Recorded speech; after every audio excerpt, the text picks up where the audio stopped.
مبحلق للواد ده كده ليه؟ في حاجة ولا ايه؟ لا مالك يا سوريا.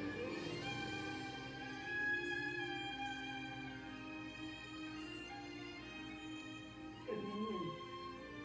سلامة عقلك. ابني طلع عايش يا سوريا. طلع يا ابني. ويرضى اتكل على الله يلا. بس يا معلم.